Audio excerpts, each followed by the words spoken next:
Magandang araw muli at pag-aralan natin ang salita ng ating Panginoon at continuous natin yung ating series ng Kristiyanong Wais. At ngayon ay ang ating verse ay matatagpuan pa rin sa aklat ng Proverbs 13 verse 20. So sabi dito, kapag ang lagi mo kasama ay isang taong marunong, magiging marunong ka rin. Ngunit kung hangal ang lagi mo kasama, ay mapapahama ka. So, ang title po ng ating topic ngayon ay The Secret of Wise People. So, dito, sa verse na ito marami tayong pwedeng matutunan. At paano ka nga ba makisama dun sa mga tao na nasa paligid mo? O sino ba yung laging nandyan sa paligid mo? So, para sa ating katuruan, una, sabi dito, being with the wise will make you wise. So, paano ka nga ba nakikisama sa bawat tao na nakakasalamuha mo? Sabi doon, being with the wise will make you wise. So, kung gusto mo daw na maging matalino, gusto mong maging maganda yung buhay mo, ay ang lagi mong sasamahan na yung mga taong positibo, taong matatalino. Kasi, once na sumama ka doon sa mga tao na, sabi nga ay, bulakbol o walang ibang ginawa kundi magpasaya sa buhay, maaring yun din mag-influensya nila sa'yo. Pero sabi doon, kung asasamahan natin is yung mga taong matatalino, kung ano yung mga ginagawa nila, even the businessman, yung mga tao na even the inventor, o maraming tao na may kanya-kanyang skills na pwede nating i-apply sa buhay ng bawat isa sa atin. So kung gusto mong maging matalino, doon ka sumama sa mga taong may alam. Doon ka sumama sa mga taong alam mo na mag-i-improve yung knowledge mo sa mga bagay-bagay na ginagawa mo. Pangalawa, sabi dito, positively influence people or be negatively influenced by them. So, kagaya nga na sinabi ko kanina, ano ba yung gusto mong samahan o pakisamahan yung mga tao na makaka-apekto sa'yo, na ang magiging dulot ay mga negative, o yung mga tao na mag-influence sa'yo positively, na ituturuan ka kung paano mag-business. Sabi nga, kung hindi ka marunong kumanta, doon ka sumama sa mga taong marunong kumanta. Kung hindi ka marunong tumugtog, doon ka sumama sa mga taong marunong tumugtog. Kung hindi ka marunong sa business, gusto mong matuto, doon ka sumama sa mga tao na marunong mag-business. Hindi ka marunong maglangoy, doon ka sumama sa mga tao na nag-champion pagdating sa swimming. Hindi ka marunong mag-basketball, doon ka sumama sa mga tao na marunong mag-basketball. At ang impact sa inyan is positive. Ibig sabihin, kung ano yung ginagawa nila, yun na rin yung gagawin mo. Or another one, sumama ka sa mga taong mag-iinom, kung gusto mo na mapariwara yung buhay mo. Sumama ka sa mga tao na nagda-drugs, kung gusto mo na, sabi nga ay, makarating sa selda pagdating ng araw.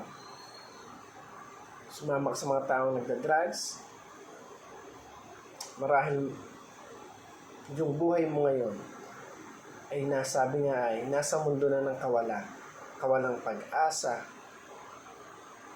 na may ayos yung sariling bawat sa atin. Pero sabi nga, kung hindi ka sasama sa mga tao na may takot sa Diyos, ang focus is makatulong sa pamilya, magiging ganun din yung mindset mo. Maaaring maging ganun din yung maging target mo sa buhay mo. So, mas piliin natin na makasama sa mga tao na laging positibo sa buhay, may mga pangarap sa buhay, at hindi doon sa mga tao na walang ginawa kundi magpasaya, magpahirap sa mga magulang, magpahirap dito sa bansa. So, mas piliin natin na makatulong. Mas piliin natin na maging kapakinabang tayo dito sa mundo. So, number 3, bad company corrupts good character. So, sabi doon, kung yung mga tao na nasa paligid mo ay corrupt, maaaring yun na rin maging character mo.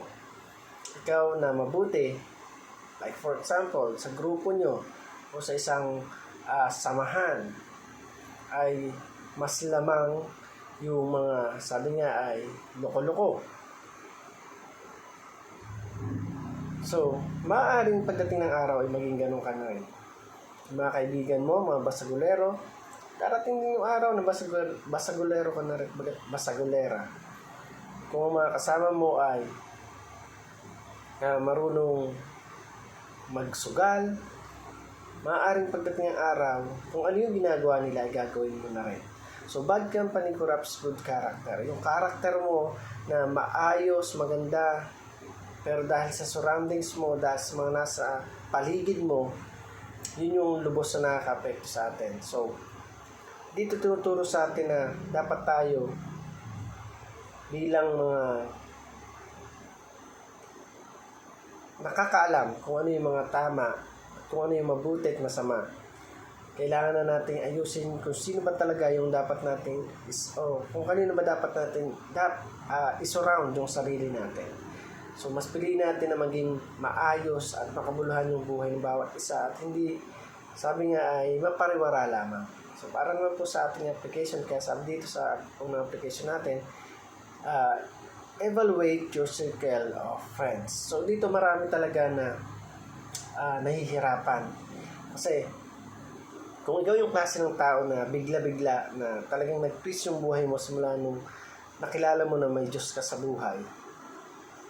So marahil, sabi doon, kailangan na natin evaluate your circle of friends. So dito na natin nalalaman na dapat pala hindi ako magpa-apekto sa kanila, hindi ko sila gayanin kasi alam ko na makakasama kapag tumagal pa ako sa kanila o sumama pa ako sa kanila.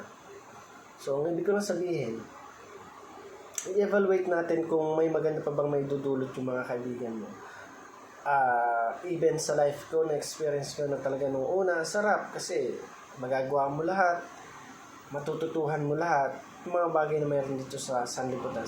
Subalit kapag in-evaluate mo yung mga nasa paligid mo, yung mga kaibigan mo, makikita mo na hindi ito yung time para samahan ko sila sa ganung bagay. So, darating din yung time na maintindihan ka nila. Darating yung time na magiging kagaya mo rin sila kapag naging consistent ka doon sa iwas mo sa mga bagay na maaaring makasama sa paglilingkod sa ating Panginoon. So, let's evaluate all our friends kung ito ba ay nakakatulong pa o may nagagawa pa ba itong maganda sa buhay natin. Kung wala na, then leave them or humingi ka ng space para maintindihan nila na iba na yung pamumuhay na mayroon ka. Number 2, spend time with the right people. So, ito talaga, sobrang napakagandang i-apply nito sa atin na talagang doon tayo mag-spend ng time sa mga tao na makakatulong sa atin para mag-improve yung sarili natin. Una, sa ating Panginoon. Siyempre, mahalaga yun. Kasi kapag hindi nag-improve yung pananampalataya na mayroon tayo, yung faith na mayroon tayo sa ating Panginoon, baliwala din yung lahat ng bagay. So, spend time with the right people. So, saan? Sa mga kaibigan mo na may takot sa ating Panginoon, yung dadalhin ka sa paglilingkod sa ating Panginoon, yung ituturo sa iyo kung ano ba yung dapat mong gawin, dapat mong sabihin. Kasi kapag doon ka nagsuran sa mga tao na may takot sa ating Panginoon, walang sala na talaga magiging maayos yung buhay mo. Magiging maayos yung buhay ng bawat sa atin. And number 3, use your influence with the glory of God. So, kapag nakikita mo na yung changes ng buhay mo, sabi doon, use your influence with the glory of God. Sabihin, gawin mo yung mga bagay na para mabigyan ng karangalan yung ating Panginoon. At tunay nga na isang malaking testimony na kapag yung buhay mo from the darkness dati, ngayon nandun ka na sa light, sa kaluwalhatian ng ating Panginoon. So, magagamit natin yan para maging, sabi niya ay, buhay na patotoo para dun sa mga tao na nawawala na ng pag-asa, ng hihina, at hindi naniniwala sa ating Panginoon. So, use your influence with the glory of God. So, tamang paglilingkod, pagsunod, commitment, pagpapasalamat lagi yung ating sabihin sa ating Panginoon. So, kung gusto mo na maging matalino, kung gusto mo na maging tama yung mga bagay na nilalakaran mo, Sumunod ka sa ating Panginoon at hayaan mong siya yung magbigay at magturo sa'yo ng tamang tao, ng tamang pamumuhay, ng walang hanggang buhay sa piling ng ating Panginoon. Again, thank you for watching this video. I hope you learned something and God bless you.